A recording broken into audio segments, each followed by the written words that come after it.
Coming up on One-on-One, we're going to meet the Associate Superintendent of the Diocese of Houma-Thibodaux.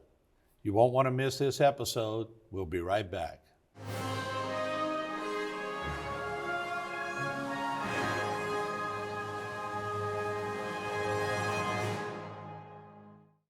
One-on-One is brought to you by the Law Office of Waits and Downer.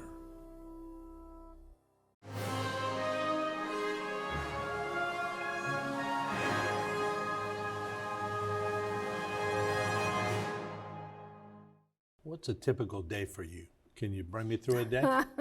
Are there any typical days? I can tell you at the end of the day, I make my notes of what I'm gonna do the next day. And when I get there, as happened this morning already, something comes through that you have to handle. And so you have your plan, you have your goals, whether it's a day or a week or a month. Mm-hmm. And then you plug away at those while you're also handling whatever develops. Hey, you just told me something about you. You take notes at the end of the day? For the next day. Mm-hmm.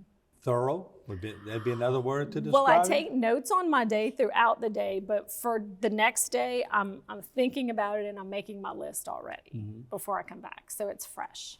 Pretty focused. Yeah, some people just wing it. I'm a wing it kind of person. Joni's not. Joni will be in there writing everything down. Right. So you just organized. Mm-hmm.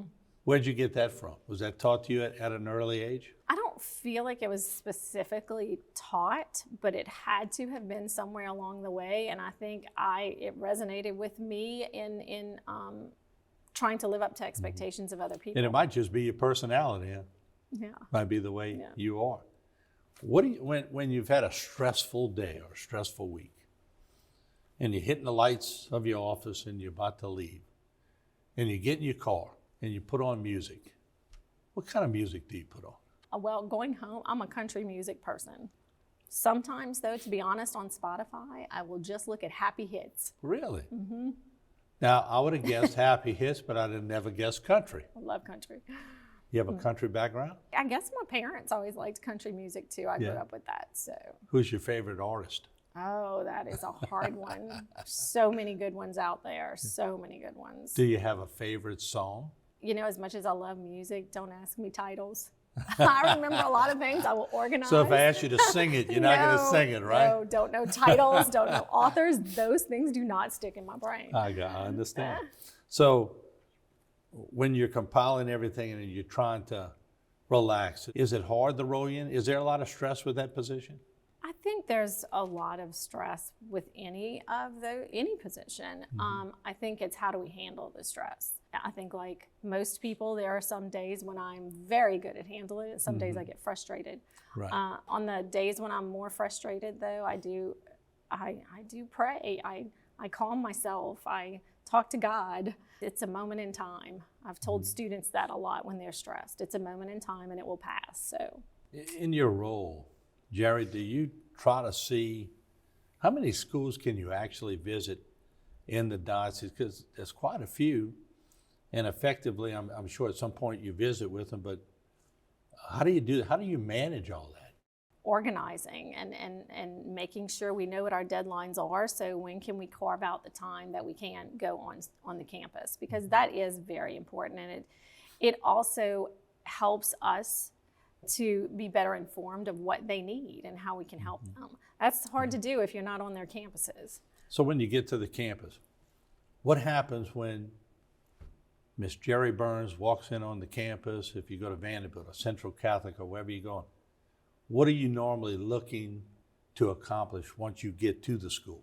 Different things. I was just at Vanderbilt's campus and we were very focused on helping their administration with international students who wanted to come study at Vanderbilt. And then I just wanted to tour the school. I wanted to see what kids were doing. I wanted to see how they were having interactions, and it is a wonderful school. The kids were so respectful. Central Catholic's a little bit different. I go over there and because of my past. Hey, Miss Gerrie. They want me everywhere. So I love them. It's going home, you know. So It's just different. But our campuses, I've been on every one, and my goal is to see the beauty that's happening there, the interactions between the teachers and the students and the students. It's just, there's so much respect. It doesn't matter whether I am at Holy Rosary, wonderful campus, wonderful teachers, or if I'm at Central Catholic. I just named the two bookends of the diocese. So, and I hear you, and I'm getting a whole different vibe because you're walking through the schools, and sure, you're interested in A's, B's, and all that, but you want to see the faith portion of it first, and you must get vibes when you go through it. If that's where you sort of build from, you must be able to feel that. You do, and it again, not really separated from the classes. You're going to see that in their interactions in whatever lesson they're doing or whatever project they're doing, and so you see that everywhere. And then again, it depends on what sometimes we go on a campus because we're very pointed on looking for something specific. You know, maybe we're going in to do observations. I've done that before. That's very different from just a normal little visit that we may go do. Maybe we're going to talk to them about their school boards, or maybe how are their finances, you know, things like that. So it just depends on what the goal is when we get on that campus.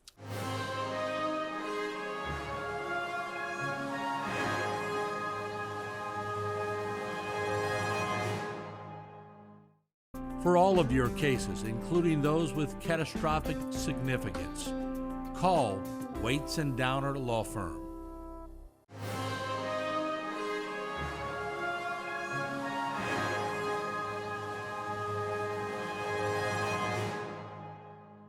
I've watched over the years that schools now tend to gravitate towards special needs students also.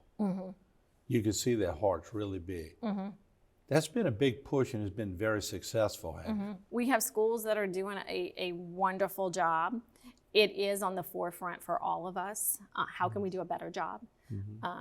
Catholic schools do have a little bit more of a challenge because we don't get any funding for the extra funding for that. It's got to be privately funded, right? Right. So it's a little bit more of a challenge because some of those students need a little bit more extra help.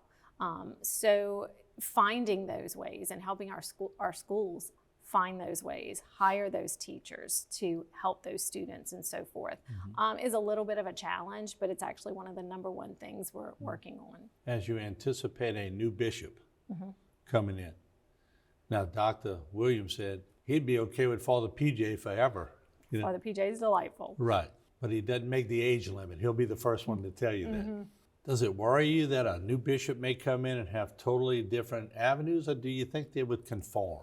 It doesn't worry me, and they may come in and have totally different vision. It may be from wherever they're coming from. We don't know where this bishop is going to come from. I'm pretty open to see what it is. They may have better ideas, and I get that sense at the office that people will be okay with all that. It's much the same. You bring that up, but it's much of the same of what happened when Mark came in, because I was there, and then Mark came in. That's a good point. So, you know, and he has his experiences with the Archdiocese of New Orleans. That came in, and I'm sure he told you we're going through accreditation, reaccreditation, so that's a big process. So there was a change, and I think that's good. There were great things that he brought to our schools. What does reaccreditation mean for you? I'm sure it's a ton of work. It is. It actually excites me, though, because it is an opportunity for us to grow.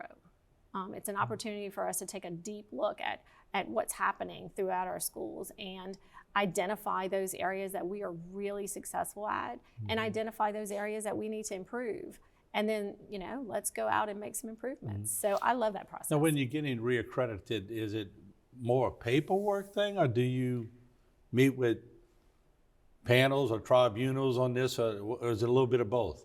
A little bit of both. We have committees that are looking at specific aspects. So they are doing a little bit more analysis of certain areas. They're writing up some narratives based on their analysis and their discussions. So it's a little bit of both, but it's very collaborative. I love the process that we are going through. So you mentioned when you were at Central Catholic, you said volleyball? When I was a student there, yes. Oh, student, yeah, that's what I mean, yeah. Cheerleader, student council, Gymnastics. gymnast. What didn't you do? I did not do softball. I never liked a Right. ball being thrown at me. Okay. So I did not do softball. So out of all of those you just mentioned, which one did you like the best?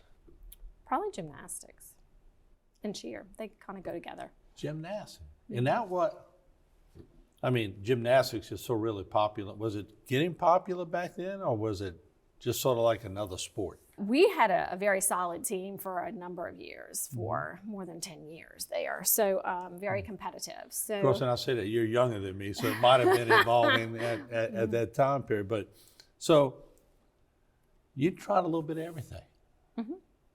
So what, really nothing scared you. You just jumped in and did it, right? for the most part, remember, I don't like balls being thrown at I me. So understand. softball Yeah. is not my thing. So is that maybe a reason why you sort of evolved to where you're at now? You're not scared to take on challenges? It could be. I do appreciate challenges. As I said, I love to learn new things. I do not like to be stagnant, or, I would, even working with teachers, sometimes teachers start a new year and they say, oh, I'm just pulling out my lesson plans from last year. Not something I would ever do. I don't think it's a good thing to do, because kids change.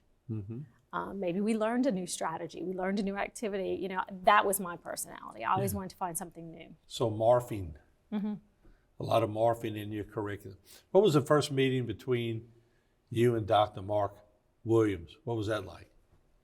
The first introductory meeting was actually with Dr. Williams and Father PJ and Bill Barbera and myself, and it was a Forgot wonderful about Bill, it was a yeah. wonderful Yeah. meeting. It was a wonderful meeting where we really all talked about experiences and what we wanted for Catholic schools. And I appreciate, I'm glad you asked that. I appreciate that Father PJ and Bill were involved in that. And the support that our office has from them is phenomenal. So that was exciting. Isn't that good that, even the new bishop coming in, sometimes the bishop gets so busy that they can't make the meetings. Everybody's tugging on them. So Father PJ seems to be a hands-on kind of guy that likes to work a lot, doesn't he? He does, and he likes to read a lot. Sometimes he'll run by my office and he throws a book on my desk. He said, Gerrie, I read this. It's wonderful. I thought about you. I said, okay, Father PJ. So he loves to read. He's delightful. But it seems to me you would like to read. I do, but I have like 5 books, different books that I'm reading. That's not At good one time? practice. Yeah, that's not good practice. I can't read one. The words jump around. I like to put on the video. And I was a Cliff Notes kind of guy in high school and college. But did that come at an early age? Were you always just intrigued by reading? Or is it something you learned later? No, I think I always did. I always liked to read and learn new things. It's funny you say that, because children today, they're going to go to YouTube first. I can't stand going to YouTube. I'm Really? just transitioning to look at YouTube if I want to learn how to do something, because I'd rather read it. And I love going to YouTube. I know, isn't that different? I love seeing the doctor talk about a procedure or whatever. And it's just, to me, it's so much, I'll admit it, it's easier. But so you like to read it. Very interesting. So, but it takes a certain amount of discipline to read. Yes. We're back to discipline again. So there's your discipline set at an early age.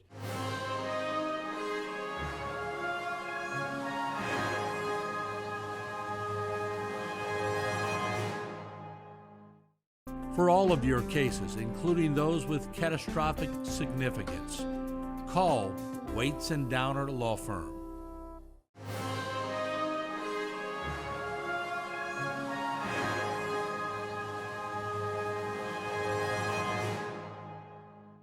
When it's all said and done, in your curriculum, and one brick at a time, Right. what do you hope the teachers say? What do you hope the principals say? What do you hope everyone says about your curriculum? Or does it really matter what they say, as long as you feel like you're doing the right thing in God's eyes? Well, I hope that administrators and teachers feel supported, first off. I hope that they feel that they are valued in the job that they're doing and the task that they're doing. And I hope that anything presented from our office with curriculum is received with the mindset that we only want to grow. We just want to grow, and all of us have room for improvement. That's my goal, and it's okay. It's okay with me if an administrator or a teacher disagrees with something I may present to them.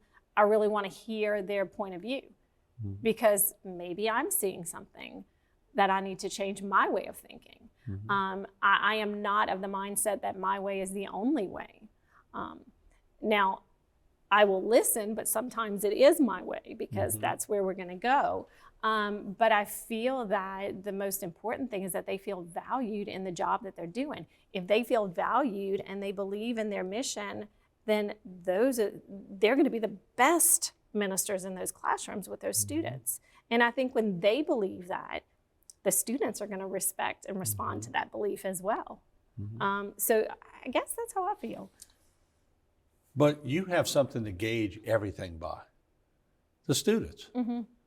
So when you walk in and students are doing extracurricular in the nursing homes, or their grades are going up, or they're just more spirited about things, isn't that the report card?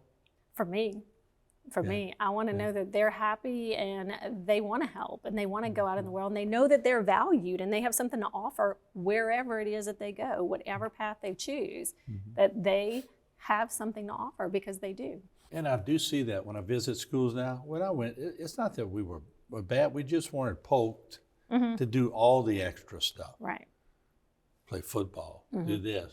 But we were never asked to go to the elderly homes and sing music or play guitar or do that. When I go see students now, they're all over the place. And they can't wait to do it. I love it. That's been a good morphine, hasn't it?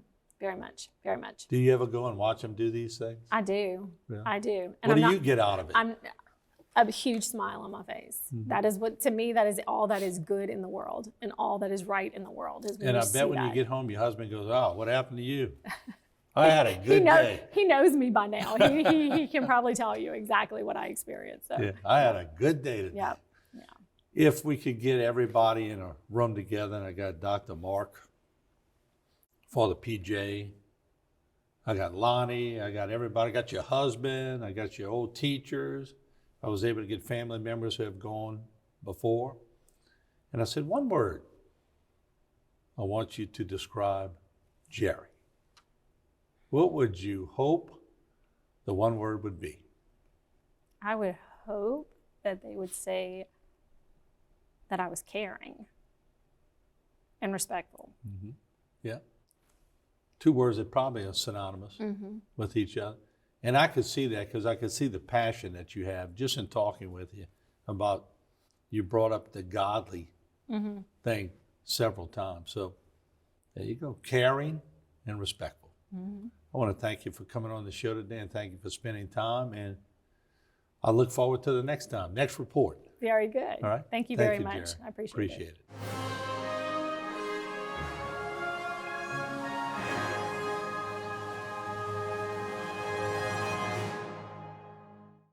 For all of your cases, including those with catastrophic significance, call Waits and Downer Law Firm.